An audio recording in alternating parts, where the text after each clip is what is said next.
London अदालत के फैसले ने नया पेंडोरा बॉक्स खोल दिया है। नैब ने ब्रॉडशीट के साथ न सिर्फ मुआहदा तोड़ा बल्कि माली नुकसान पहुंचाने की साजिश भी की। नैब ने ब्रॉडशीट एलएलसी के नाम से फर्जी कंपनी के साथ तस्फिया किया।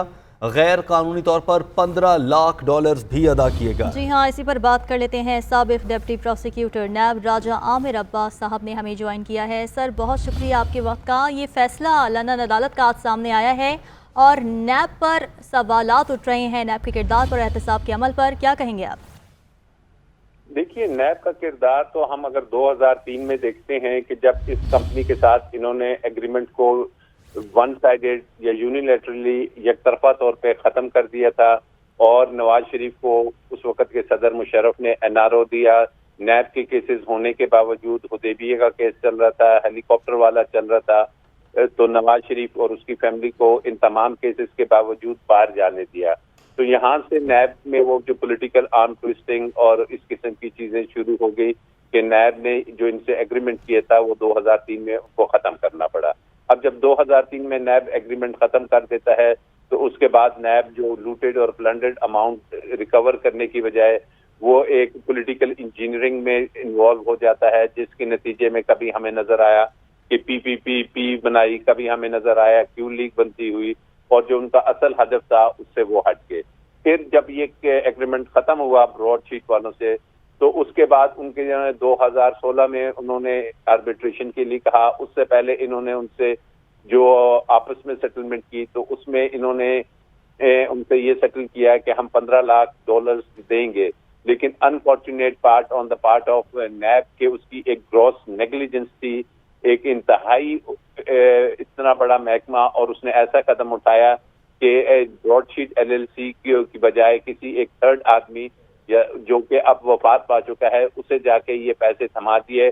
और जब इससे ब्रॉडशीट से पद पूछा गया या जब उनका मौक़िफ़ आया तो उन्होंने कहा हमारा तो उस शख्स से ना कोई लेना है ना कोई देना है, और वो 15 लाख। तो आमिर साहब, आप क्या समझते हैं कि ये कोई नैब से गलती हो गई है, दानिस्ता तौर पर किसी थर्ड पर्सन को जाकर पैसे पकड़ा दिए गए? देखिए, अब दानिस्ता या गैर दानिस्ता इसके लिए तो इंक्वायरी होनी चाहिए, इन्वेस्टिगेशन होनी चाहिए कि ये क्यों। देखिए, 15 लाख जो उनसे हैं पाउंड या डॉलर्स अगर हमारे अपने हों तो कभी ऐसी दानिस्ता या गैर दानिस्ता गलती नहीं हो सकती, क्योंकि ये आपका और हमारा पैसा था। अब देखना है कि ये पैसा उस शख्स को वाकई ही मिला भी है, आया इसमें कोई किकबैक्स तो नहीं ले ली गई कि 15 लाख। वो शख्स दुनिया में। आमिर साहब साथ ही रहिएगा, senior anchor person Imran Khan ने हमें ज्वाइन किया, उनसे ही बात करते हैं। इमरान साहब, ये फरमाइएगा कि अवाम तो अब तक ये समझते हैं कि नैब एहतसाब करता है, ये तो जो अदायगियाँ जिनको करनी होती हैं वो भी गलत लोगों को अदा कर रहा है, तो फिर ऐसे में उस एहतसाब पर कौन यकीन करेगा?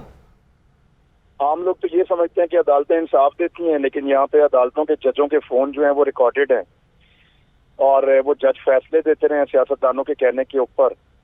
देखिए, एक बात पे गौर कीजिए, अगर कोई नैब ने गलत फैसला किया आज से चंद साल पहले तो आप नैब के उस चेयरमैन या ब्यूरोक्रेसी के उस सेटअप को आप इल्जाम दे सकते हैं, पूरे नैब को आप इल्जाम नहीं दे सकते।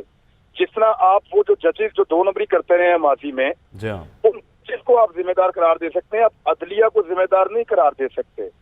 यहाँ पे अपोजिशन एक बड़ी मजेदार गेम खेल रही है और बदकिस्मती से मीडिया भी उसका हिस्सा बन रहा है कि हम नैब को दे रहे हैं, हालांकि वो नैब या नैब चेयरमैन या नैब के वो लोग जिन्होंने ये 2 नंबरी की थी परवेज मुशर्रफ और नवाज शरीफ के साथ मिलकर, वो आज से 15 साल पुराने लोग हैं, 15 से 18 साल पुराने लोग हैं।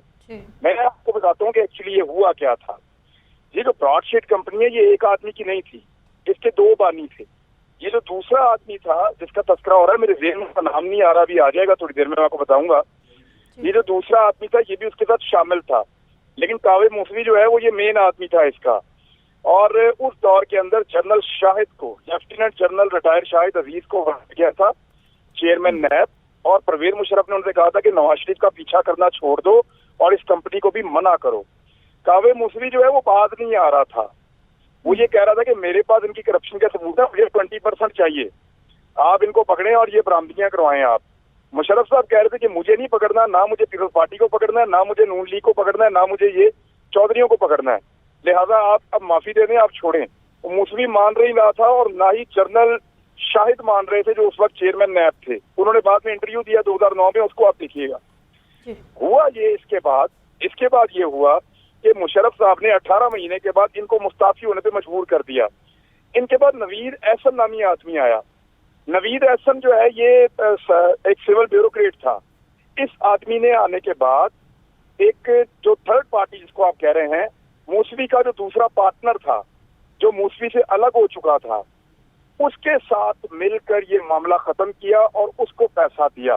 अब उसमें इस बंदे ने कमीशन लिया, क्या किया इसका किसी को कुछ नहीं पता, लेकिन मुशर्रफ साहब को उस वक्त सिर्फ एक चीज की जरूरत थी कि किसी तरह नवाज शरीफ को और उसके केसों को जो है वो बंद किया जाए, उसकी इन्वेस्टिगेशन ना की जाए, क्योंकि वो डील कर चुके थे और उस डील के तहत हर हाल में नवाज शरीफ साहब को छोड़ना था और उनके केसेस जो है वो नहीं सुने जाने थे। तो फिर कावे मूसवी तो मान नहीं रहा था, वो कह रहे थे इनको सजा दिलाओ, मैं सबूत इकट्ठे कर चुका हूँ, सबूत आप मेरे से लो और नवाज शरीफ को सजा दिलाओ और जो रिकवरी हो उसका 20% मुझे दो।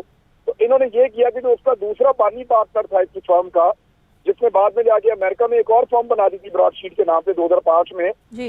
उस बंदे को इन्होंने पैसे दिए और उसके साथ एग्रीमेंट करके इन्होंने जान छुड़ा ली ताकि पाकिस्तान में खाना पूरी हो जाए। लेकिन ये कावे मूसवी ने साबित किया बरतानवी अदालत ने कि जनाब ये जो बरतानिया वाली ब्रॉडशीट है ये असल ब्रॉडशीट है और मैं इसका मेन आदमी हूँ जो उसको अभी चला रहा हूँ। वो बंदा निकल गया और वो बंदा क्योंकि मर गया वो आगे क्लेम ही नहीं कर सकता। जी इमरान साहब आप ये बिल्कुल दुरुस्त कह रहे हैं। उसमें सिर्फ एक छोटी सी बात है कि पाकिस्तान हाई कमीशन जो लंदन में था वहां से पैसे दिए गए थे उस शख्स को, जेरी जेम्स जिसका नाम था, जो कावे मूसवी का पार्टनर था, और अब्दुल बासित खान जो हैं ये उस वक्त वहां पर हाई कमिश्नर थे, डेप्यूटी हाई कमिश्नर थे पाकिस्तान के। इन्होंने पैसे दिए थे, वो आज भी जिंदा है। पूछा जा सकता है किसके कहने पे पैसे रिलीज किए गए? 100% गवर्नमेंट के कहने पे देने हैं पैसे। अच्छा, पैसों की पेमेंट ऐसी ही होती है, जो रियासती पाकिस्तान के पैसे हैं वो रियासती इदारा देगा और उसको अब्दुल बासित को सिर्फ आप इतना कह देंगे, जो उस वक्त वहां पे मौजूद थे, उनको आप सिर्फ इतना कहेंगे कि ये पैसे दे दें और रियासत की रिस्पॉन्सिबिलिटी है, उनको आप पेपर भिजवा देंगे तो वो पैसे दे देंगे। वो तो वकील नहीं है, ना वो जज है, ना वो नैब है। ये कसूर है नैब के उस चेयरमैन का जो उस दौरान मौजूद था 2008 में जब ये पेमेंट हुई है, और वो नैब का चेयरमैन रिस्पॉन्सिबल है, नैब रिस्पॉन्सिबल नहीं है, याद रखिएगा। जैसे बहुत पुराने अजीबो गरीब 2 नंबर तरीकों से फैसले करने वाले जजेस, उनके फैसलों के लिए अदलिया जिम्मेदार नहीं है, इसी तरह पुराने नैब के गंदे अफसरान के किए किराए के लिए नैब जिम्मेदार नहीं है, ये बात याद रखिएगा। ठीक है राजा आमिर साहब, ये फरमाइएगा कि अब जैसी ये सूरत हाल बनी है, कोई एक खास इदारे को पूरे को तो नहीं कहा जा सकता कि वो इस पूरे वाक़े के पीछे जिम्मेदार है।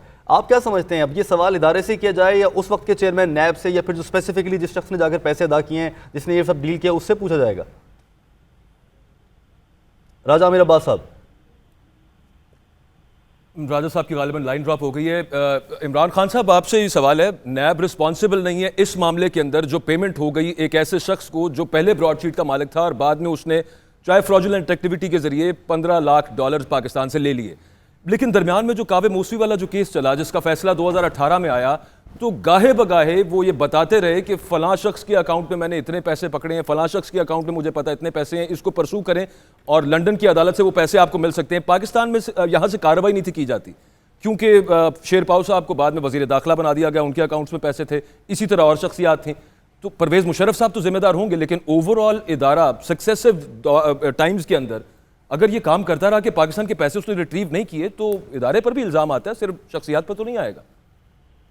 तो सर फिर आप आज अदलिया को जिम्मेदार करार दें जस्टिस वसीम के फैसले के लिए, मौजूदा जजेस को भी। फिर आप जो है वो जो जज साहब थे यहाँ पे जो नवाज शरीफ साहब के साथ कॉल पकड़ी गई थी शहबाज शरीफ के साथ, आप उनके लिए पूरे जजेस को, सबको, अदलिया को, सबको जिम्मेदार करार दें। आज तक सियासतदानों ने जितनी करप्शन की है उसकी जिम्मेदारी आप हर हुकूमत के ऊपर डाल दें। यानी देखें, और जो जर्नैल माजी के अंदर 2 नंबरियां करते रहे डिक्टेटर, उनकी जिम्मेदारी आप शिफ्ट कर दें जो डिक्टेटर नहीं रहे उनके ऊपर। आप बिल्कुल ठीक कह रहे हैं। ठीक है, बहुत शुक्रिया इमरान खान साहब, आप हमारे साथ मौजूद थे। हमारे साथ राजा आमिर अब्बास साहब भी मौजूद थे। आप दोनों का बहुत शुक्रिया।